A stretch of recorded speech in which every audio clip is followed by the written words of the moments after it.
We're dividing this up into two parts because we are a two-headed monster in New York State. We're a bipartisan board of elections. So I'm going to go through some of the things that were we thought were successful at through this pilot project through the MOVE Act, and then Bob's going to work on the kind of where we are now, and where we're going from the future, which you'll see a lot of similarities from what everybody's been talking about. Oh, wrong way. To the right. There we are. Just a few things by the numbers. We did utilize the, we were one of the pilot projects working with FVAP to have the electronic ballot delivery system. We had a fairly large number, according to FVAP, in a recent presentation given by our friend Bob Carey. We were actually number one in access to the system. So that's why the subtitle there at the top is a success case. The irony, though, is that our success was actually based upon a failure. We had received we did apply for and were granted a waiver. We, like many other states, were a September primary, and the transition time between the end of the things, because the primary is one thing, but we had a couple of events afterwards that still had candidates to get on the ballot for judicial offices. So the time was down to about 32 days before to mail and 13 days after to receive military ballots. So we got the waiver. Unfortunately, our failure, as it breaks down, is many local jurisdictions, as we heard this morning from the Department of Justice, did not mail their ballots out on time or weren't even close.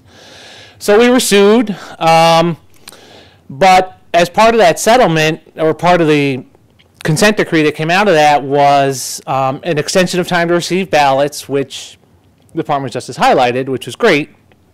And as you can see, we do have a very large number of federal and military ballots. We're not by far the largest, but we don't have large military bases, but we have a lot of overseas citizens who work out of New York City primarily, who work overseas, work Europe predominantly, but so we have a large number.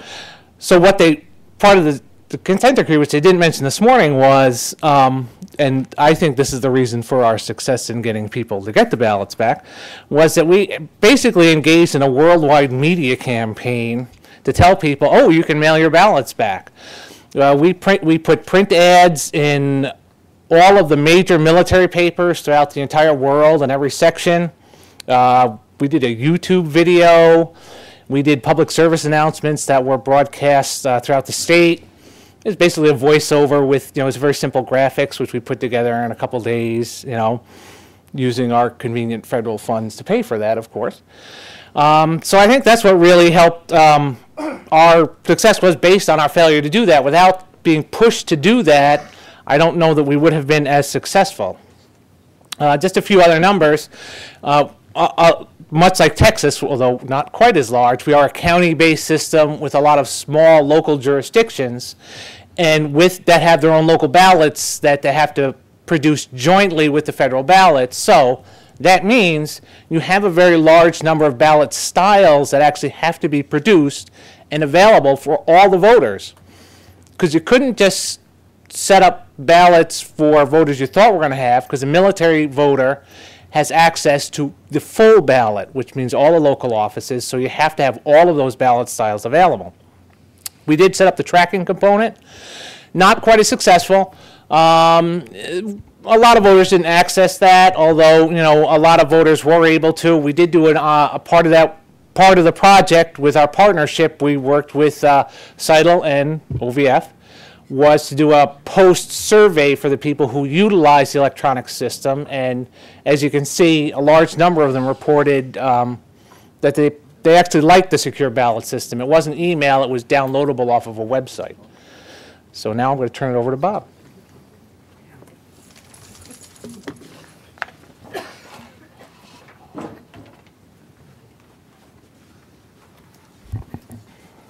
I think I found a phone in this project. Well, as Todd said, I'm Bob, the other half of the New York team. We are not unlike all of the other states that spoke earlier of a late primary.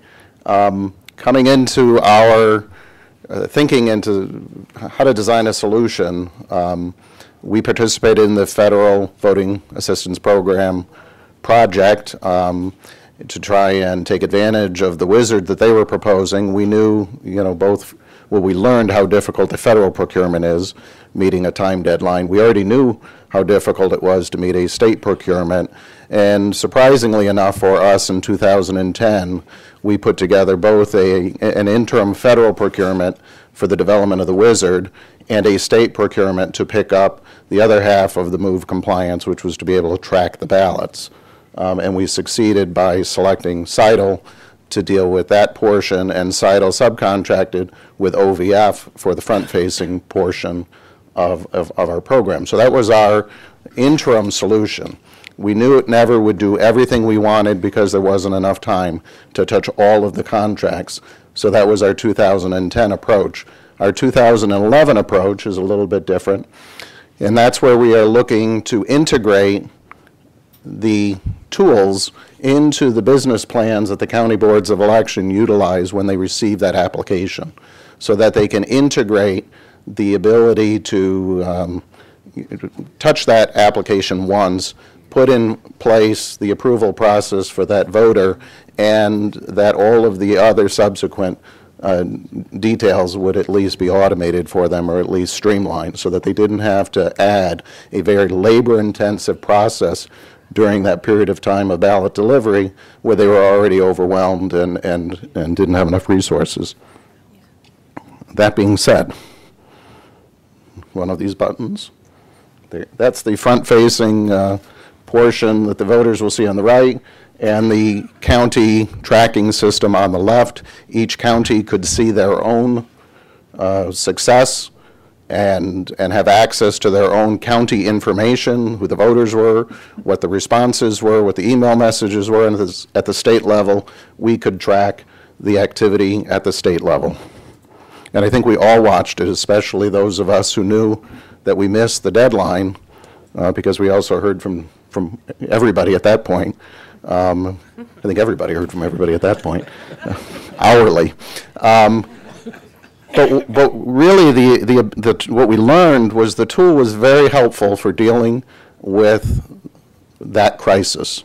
We had an ability that we never had before to respond and to deliver a ballot in a way we never did before. We put all of the eligible voters up on the system. We didn't care if they checked the box that they wanted it electronically.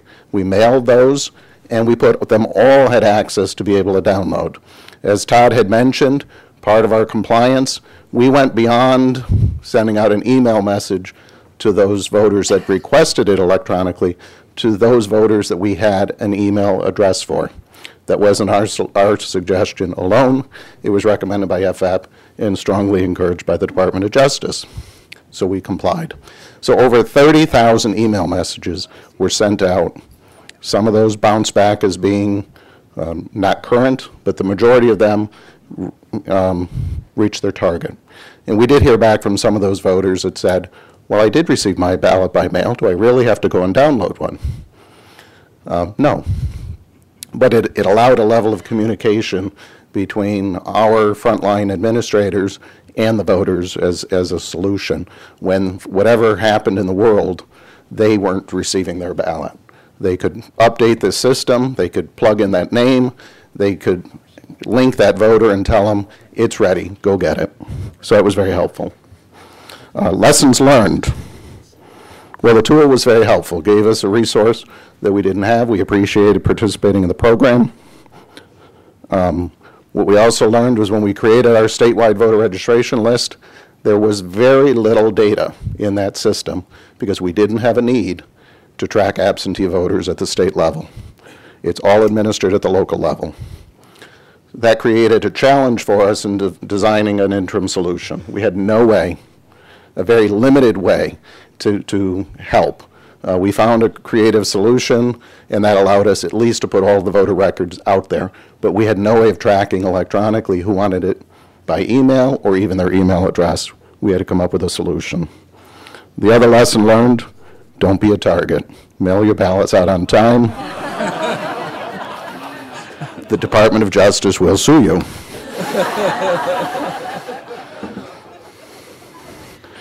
And I say that, and I know they're here. And we do have a cordial relationship with them, and we do have an ongoing dialogue, and we find that productive, as many people may not normally. For those, it really is a helpful tool. MOVE was a helpful tool to say we need to do more, and the Department of Justice is a helpful enforcement tool to remind people they are really serious, we have to do something. Recommendations. Well, we really need to integrate the MOVE business practices with the voter registration management systems that the counties utilize and the state utilizes. We're all under pressure. You know, anytime you have to handle things multiple times, there's certainly, it slows down the process, it leads to errors, but it needs to be integrated to make sure that we keep track of all of the MOVE requirements and to facilitate the delivery of the ballot.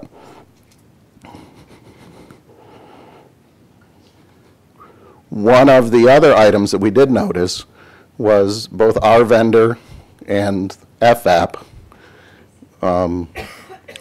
tested out the ability for a voter to put in their address and to get their FWAB. And we didn't quite understand that until we had a conversation with FAP and we checked our vendor. And FAP was much closer than our vendor, but neither of them were perfect.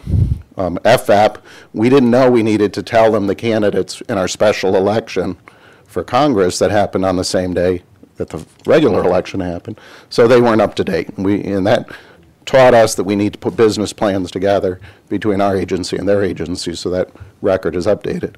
But also the vendor site relied on a third party for that data, and that third party was woefully inadequate.